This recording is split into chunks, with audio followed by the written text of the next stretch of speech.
નમસ્કાર મિત્રો વ્યક્તિ નહીં પરંતુ પાર્ટી દમદાર હોય છે।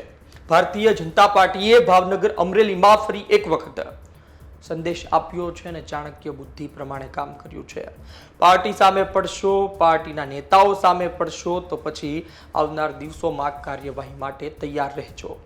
કોઈ જૂથ મજબૂત ના થાય તેની માટે પૂરેપૂરું ધ્યાન રાખવામાં આવ્યું છે અને ટિકિટ વહેંચણી બાદ મોટા પાયે ફરી એક વખત વિવાદ પણ જોવા મળી રહ્યો છે।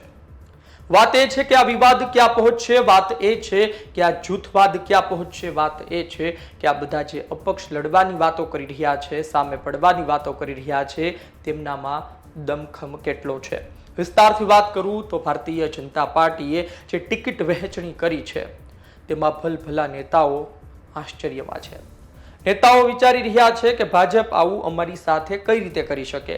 2022ની વિધાનસભા ચૂંટણીમાં અમે જ તો હતા કે જેમણે કામ કર્યું, એ પછી પણ અમે અમારા વિસ્તારમાં ભાજપ માટે કામ કર્યું, ગલીએ ગલીએ ફર્યા, માડી મત આપજો, કાકા મત આપજો એવું અમે કહ્યું છે, કારણ કે અમારો પણ સ્વાર્થ હતો કે આવનાર દિવસમાં કોર્પોરેશનમાં ફરી અમને રિપીટ કરશે અને આ જ કારણોસર અમે ઘણી જગ્યાએ ડેરિંગ પણ કર્યું।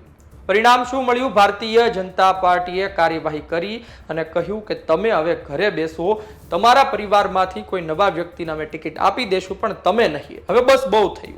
આ પરિસ્થિતિ છે મહુવા ભાજપની।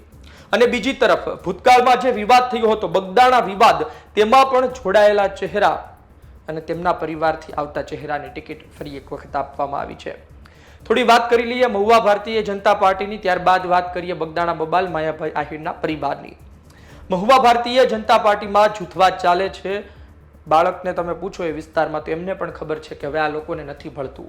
ભારતીય જનતા પાર્ટીમાં પાર્ટી નહીં પરંતુ વ્યક્તિઓ મજબૂત થઈ રહ્યા છે। આ છેલ્લા ઘણા સમયથી વાત હતી, પરંતુ ભારતીય જનતા પાર્ટીએ ટિકિટ એ પ્રકારે વહેંચી છે કે દિગ્ગજ નેતાઓ જોતા રહી ગયા છે।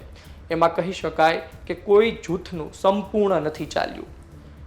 એક જૂથ છે પૂર્વ ધારાસભ્ય અને પૂર્વ મંત્રી આરસીભાઈ મકવાણાનું, અને એક જૂથ છે વર્તમાન ધારાસભ્ય અને ખૂબ જ જૂના નેતા શિવાભાઈ ગોહિલનું, જે હાલના ધારાસભ્ય છે।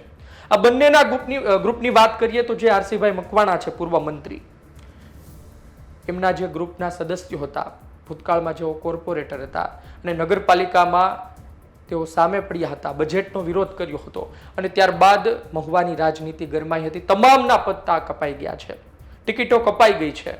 તેમના નજીકના વ્યક્તિઓ તે કહે તેને ટિકિટો આપવામાં આવી, પરંતુ તે નહીં। હવે સીધી વાત છે કે એ ખૂબ મુશ્કેલ બનતું હોય છે। તમારે તેવું કહેવું કે મને નહીં પરંતુ હવે આને ટિકિટ આપી દો, કારણ કે મહેનત તો પોતાના માટે કરતા હોઈએ, મામા માસીના માટે તો મહેનત કરતા ના હોય, કાકા માટે તો મહેનત કરતા ના હોય।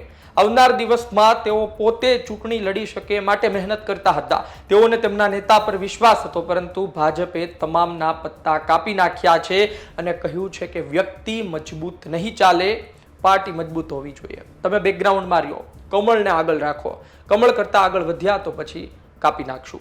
આ વાત એક ગ્રુપની થઈ અને આ સાથે તાલુકા જિલ્લા પંચાયતમાં પણ એ આરસીભાઈ મકવાણાના ગ્રુપના દુલાભાઈ હોય, તાલુકા પંચાયતના પ્રમુખ હોય, તેમની પણ ટિકિટ કપાઈ છે। હવે કળસાર, પછી કતપર અને ભાદરોડમાં અપક્ષ ઉમેદવારો ઉતારી શકે છે, પરંતુ આવનાર દિવસમાં હવે તેમને મનાવી લેવામાં આવશે કે પછી તેઓ અપક્ષ ઉમેદવારી કરશે અને લડશે, આવનાર દિવસ કહેશે। પરંતુ પરિસ્થિતિ ખરાબ છે, એમાં પણ સામે ઘણા લડવા તૈયાર થઈ ચૂક્યા છે। બીજી તરફ એક વ્યક્તિ દશરથભાઈ જાની છે, જે પૂર્વ મંત્રી સાથે ખૂબ જોવા મળે છે, તેમની સામે ઘણા સવાલો પણ કરવામાં આવતા હોય છે, પરંતુ ખેર આ બધા વચ્ચે જયા વગર એક વાત એ છે કે એમને ટિકિટ આપવામાં આવી છે। બીજી તરફ વર્તમાન ધારાસભ્ય શિવાભાઈ ગોહિલની વાત કરીએ તો તેમણે સિટીમાં જે હાથમાંથી બાજી જઈ રહી હતી તેને થોડી જાળવી રાખી છે અને બીજી તરફ ભૂતકાળમાં જે ડેમેજ કર્યું હતું તેનો જવાબ પણ આપ્યો છે, પાર્ટી સુધી ફરિયાદ પહોંચાડીને, અને તાલુકા જિલ્લા પંચાયતમાં પણ સમીકરણ સેટ કરવામાં થોડા ઘણા અંશે તેઓ કારગર સાબિત થયા છે। પરંતુ સૌથી અગત્યની વાત એ છે કે એમના પણ નજીકના, એમના પણ સમર્થકો ખોવાઈ ચૂક્યા છે, જેઓ એમની સાથે રહેતા હતા, ફરતા હતા, કારણ કે એમને ટિકિટ મળે, પરંતુ ના મળી। એમને પણ કહ્યું કે તમને ટિકિટ નહીં મળે, કારણ કે ભારતીય જનતા પાર્ટી બંનેમાંથી કોઈનું રાખવા માંગતી નથી। એમને લાગશે એમને ટિકિટ આપશે, હવે આમાં ટિકિટ પાછળ કોનો મગજ છે, ટિકિટ પાછળ કોને નામ આપ્યા, એ આવનાર દિવસમાં ખબર પડશે, કારણ કે ભારતીય જનતા પાર્ટીના દિગ્ગજ નેતાઓ, જૂના નેતાઓ આજે પણ એ વિસ્તારમાં જીવે છે। બીજી વાત કરીએ બગદાણા બબાલની, તો બગદાણા બબાલ 2026ની શરૂઆતમાં સામે આવી. 2025ના અંતમાં 24 ડિસેમ્બરે માયાભાઈ આહિરે મુંબઈમાં ડાયરો કર્યો હતો અને ત્યારબાદ તેમણે બગદાણાના મેનેજિંગ ટ્રસ્ટી યોગેશ સાગરને કહ્યા અને ત્યારબાદ વિવાદ થયો અને પછી અમુક ઓડિયો પણ વાયરલ થયા અને પછી નવનીતભાઈ બાલદિયા સામે આવે છે, તેમને માર્યાના વિડીયો વાયરલ થાય છે, ઓડિયો પણ વાયરલ થાય છે.